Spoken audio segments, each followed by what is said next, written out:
Salve Maria, caríssimos irmãos, caríssimos amigos. É uma vez mais uma grande alegria de estar convosco para podermos meditar no Evangelho Dominical neste 31º domingo do Tempo Comum. Eu sou o Padre Jorge Filipe, como todos sabem, tenho semanalmente esta imensa alegria de poder acompanhar-vos na leitura e na aplicação para as nossas vidas dos textos que a Santa Igreja nos oferece. Bom, e neste domingo então estamos já no 12º capítulo de São Marcos, o que significa que nós pulamos pelo menos um capítulo e meio, se não dois, desde a semana passada.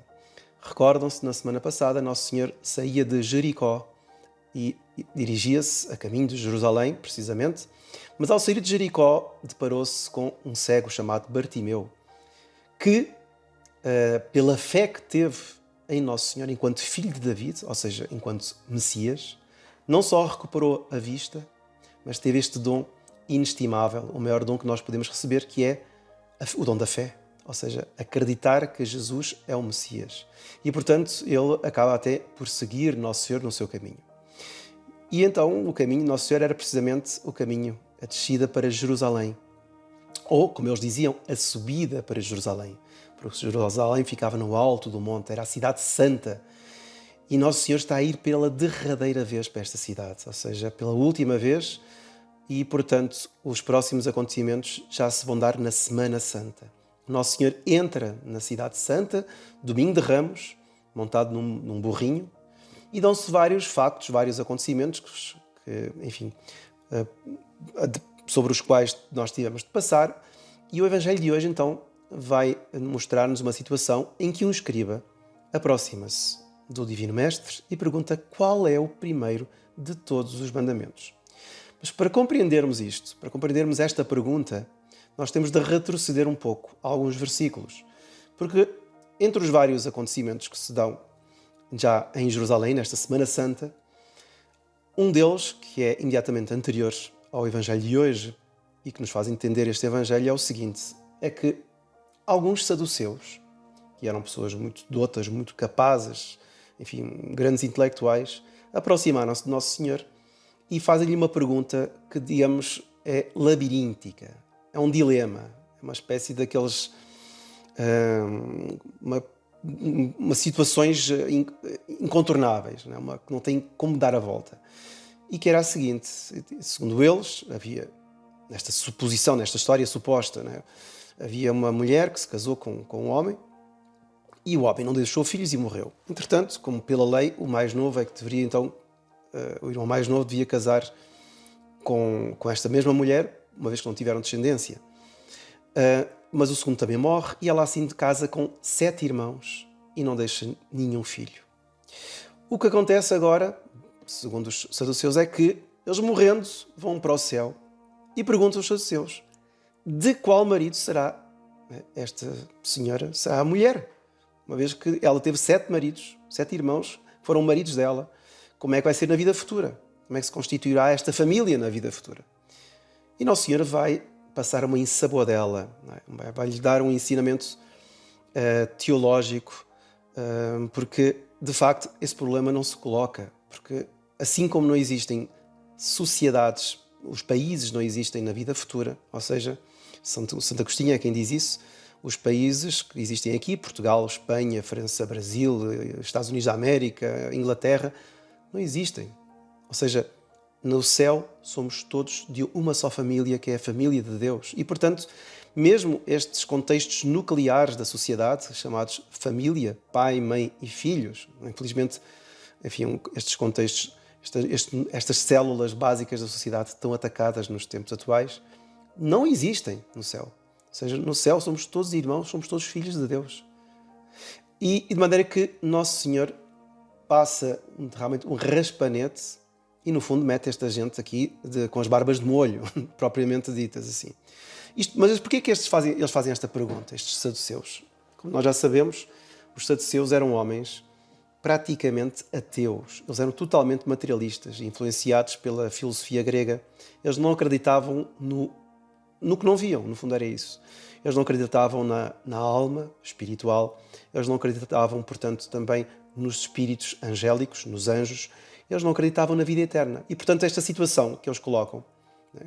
Porque para eles a vida que nós tínhamos aqui ia-se repetir depois da morte, então Depois da morte, esta mulher iria ter 7 maridos, que estariam todos vivos, não é? Mas ela então de quem seria esposa? Mas isto não existe. Na vida eterna esta situação não existe. E portanto Nosso Senhor irá terminar os versículos anteriores ao Evangelho de hoje dizendo: vós, saduceus, andais, aliás, muito enganados. Porque essa situação não existe. Ora, Nosso Senhor fala com uma tal autoridade, Nosso Senhor fala com uma tal categoria, digamos, uma altivez, uma elevação moral, que impressiona este escriba. Ou seja, este escriba, que era um homem certamente muito culto, muito douto, muito letrado, uma pessoa muito capacitada, fica impressionado com o ensinamento, com que Nosso Senhor mete estes saduceus no seu devido lugar. Ou seja, na sua ignorância, porque eles não entendiam nada do mundo sobrenatural.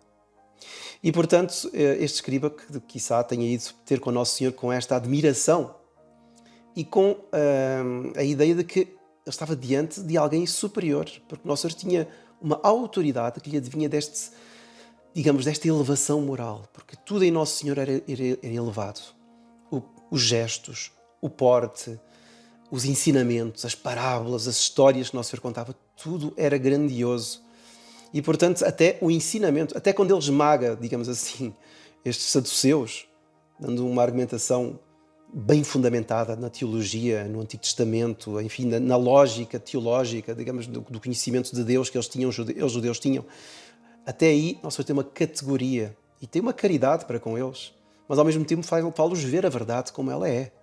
Vós andais muito enganados. Ou seja, vós penso que sois ateus, no fundo, vós estáis completamente enganados, porque a vida espiritual, a vida do além, a vida em Deus, não é nada do que pensais. Aliás, eles não pensavam em nada porque eles nem acreditavam que ela existisse. Bom, e então o que acontece é que este escriba, porque o Evangelho de hoje começa precisamente assim, naquele tempo aproximou-se de Jesus um escriba e perguntou-lhe: qual é o primeiro de todos os mandamentos? Porquê que ele faz esta pergunta? Em primeiro lugar, nós temos de ver o seguinte, é que, de facto, no tempo de Nosso Senhor, havia uma grande confusão. Somando todas as conjunturas históricas, desde o tempo de Moisés, ou seja, mais de 1000 anos antes, foram-se somando, digamos, leis e preceitos rituais ao longo dos séculos, por onde o povo se protegia, né? E mais ou menos o povo ganhava uma cultura própria, digamos, um modo de estar, um modo de praticar a religião próprio, mas isso foi fazendo aumentar os mandamentos. E os mandamentos, então, que são, digamos, mandamentos de Deus, né? A lei de Deus, que são 10, começaram a aumentar com rituais e rituaizinhos, e etc, etc, até chegarem, no tempo do Nosso Senhor, a 613 leis.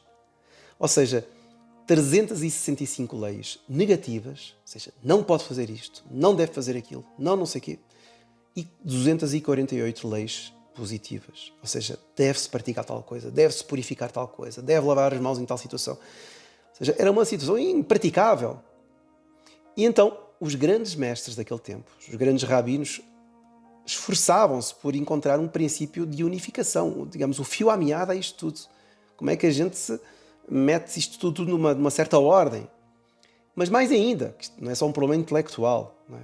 De ter inteligência e de conseguir pôr em catálogo e sabê-los assim de cor, 613 leis, 613 mandamentos. O grande problema aqui era a hierarquia. Porque é mais ou menos como aquela ideia da agulha, né? Na palha. Digamos, a agulha de ouro seriam os mandamentos de Deus. E a palha seriam estas práticas, estes ritualismos que tinham sido criados pelos fariseus e ao longo dos séculos. Coisas que, de facto, algumas delas até tinham alguma razão de ser, mas havia outros mandamentos que eram simplesmente evitáveis. Quer dizer, e acabavam por confundir, né, a hierarquia de valores. Ou seja, o que é que nós devemos praticar mais? É isto ou é aquilo? E, portanto, perdia-se muito do sentido da vida espiritual. Porque a vida espiritual, ou seja, a prática de todos estes rituais era, no fundo, o quê? Agradar a Deus. E como é que eu agrado a Deus? É amando a Deus e fazendo a sua vontade. E por isso é que, diante da pergunta deste escriba de hoje, Nosso Senhor irá olhar para o fundamental, para o essencial, e irá buscar a resposta, que ele vai dar no livro do Deuteronômio, que é precisamente a primeira leitura deste domingo, 6º capítulo do Deuteronômio. Inclusivamente também é um trecho que está no livro do Levítico. Mas no 6º capítulo do Deuteronômio, onde nós encontramos hoje também a primeira leitura, nós vemos Moisés a dirigir-se ao povo, dando uma série de regras. Aliás, Deuteronômio, né, que significa segundo a lei, é na realidade uma recompilação da lei de Israel, ou seja, o povo estava a perder, estava a esfriar na sua fé, e Moisés faz uma série de prédicas, né, e faz uma série dá uma série de ensinamentos para tentar afervorar, reacender o coração do povo que estava a esfriar em relação à lei, aos 10 mandamentos. E, portanto, o trecho de hoje é uma dessas prédicas, um desses ensinamentos, onde Moisés começa por dizer: temerás o Senhor teu Deus todos os dias da tua vida. Ou seja, é muito bonito porque ele, antes de falar no amor, Moisés vai falar no temor. Essa virtude tão esquecida e que é o primeiro degrau da sabedoria. Para nós amarmos, nós temos de ter temor. Temor no sentido do quê? De respeitar, né? E ter medo de ofender. Ou seja, ter receio de ofender. O temor. Temerás o Senhor teu Deus todos os dias da tua vida, cumprindo todas as suas leis. Ou seja, eu devo procurar cumprir a lei com certo receio de, não cumprindo, descumprindo a lei, eu ofender a Deus, né? Eu desgostar a Deus. Então, o temor do Senhor é o princípio da sabedoria e é o princípio deste ensinamento de Moisés, que depois vai desembocar no quê? Neste trecho famoso: escuta, Israel, o Senhor nosso Deus é o único Senhor. Amarás o Senhor teu Deus com todo o teu coração, com toda a tua alma e com todas as tuas forças.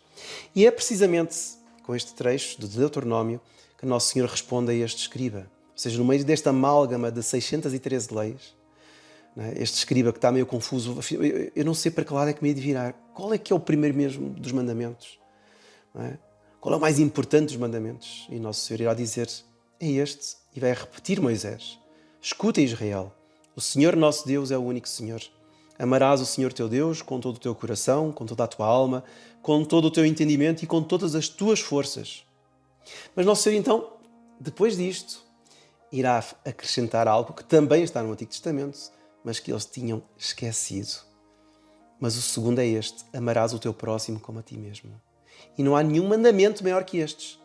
Ou seja, estes 2 mandamentos são um mandamento: amar a Deus e amar ao próximo. E então o escriba vai ficar, impactado com a resposta e vai dizer, no fundo, vai confirmar o acerto da resposta de Nosso Senhor. Muito bem, mestre, tens razão quando dizes: Deus é único e não há outro além dele. Amá-lo com todo o coração, com toda a inteligência, com todas as forças, e amar o próximo como a si mesmo, vale mais do que todos os holocaustos e sacrifícios. E ele tinha razão, de facto. Ou seja, porquê? Porque eles viviam a praticar holocaustos e sacrifícios, rituais, para, no fundo, escaparem daquilo que é o que Deus quer na realidade, que é o coração de cada um. Então ele sabia, ele escriba, ele próprio, eles fariseus, eles saduceus, estavam muito habituados a oferecer sacrifícios e, através desses ritualismos todos, dessas 600 e não sei quantas leis de sim e de não, de positivas e negativas, eles estavam habituados, no fundo, a esquivar-se daquilo que é o maior desejo de Deus, que é entregarmos-lhe o nosso coração. E, portanto, isto é algo que nos toca a todos nós, porque nós muitas vezes também somos assim, não é? Nós queremos, mais ou menos, subornar a nossa consciência, não é? Dando uma esmola, fazendo uma caminhada, enfim, às vezes até, e é extraordinário ir até Fátima, a pessoa ir de joelhos em Fátima, ficar até com os joelhos em sangue. Isso é uma coisa, são sacrifícios que a pessoa faz, são louváveis, sem dúvida. Mas muitas vezes nós pensamos que estes sacrifícios acabam por justificar ou para, no fundo, passar por cima. Deus passa por cima pelos sacrifícios dos erros, das lacunas do nosso coração e da nossa alma, dos pecados nos quais nós vivemos. E não é isso, não. Porque o amor de Deus, o primeiro mandamento, amar a Deus sobre todas as coisas, vale muito mais do que qualquer holocausto, qualquer esmola, qualquer jejum que eu faça. E, portanto, ele, escriba, percebeu que, no fundo, todos eles davam a volta, tentavam dar a volta a Deus através destes sacrifícios oferecidos, não é? Estes subornos à consciência. E, infelizmente, o que acontece também muito, mas muito no nosso mundo católico em hoje em dia. Quanta gente não quer dar uma esmola à igreja, pagar algum objeto para a igreja, para no fundo ficar contente com a sua consciência, muitas vezes vivendo mal. Não digo que seja sempre, mas muitas vezes vivendo mal. Nós íamos fazer como Santa Teresinha, que fazia dos pequenos atos da vida grandes oferecimentos a Deus, grandes sacrifícios a Deus. Ela não fazia propriamente sacrifício, não ia atrás dos sacrifícios, não oferecia grandes esmolas, porque ela também nem tinha, era religiosa, mas ela oferecia o seu coração.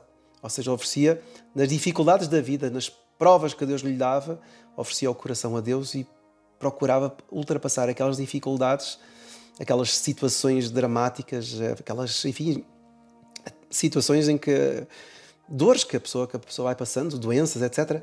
Tudo isso oferecendo a Deus, amando a Deus de todo o coração. E, portanto, nós estamos numa situação lindíssima neste Evangelho, em que temos Nosso Senhor a ensinar este que é o mandamento mais importante: amar a Deus sobre todas as coisas e amar ao próximo. Porque, vejam só, caríssimos irmãos, para terminarmos, muitas vezes nós temos implicâncias com o próximo, muitas vezes nós temos invejas para com o próximo, muitas vezes nós temos ganâncias ou falamos mal do próximo. O que significa isto? Isto significa que o nosso amor a Deus está em baixa. Claro, uma coisa está ligada à outra. Se nós temos esses problemas para com o próximo, se nós arranjamos complicações para com familiares, para com amigos, para com conhecidos, pessoas no trabalho, significa que o nosso amor a Deus está em baixo. Mas a inversa também é verdadeira.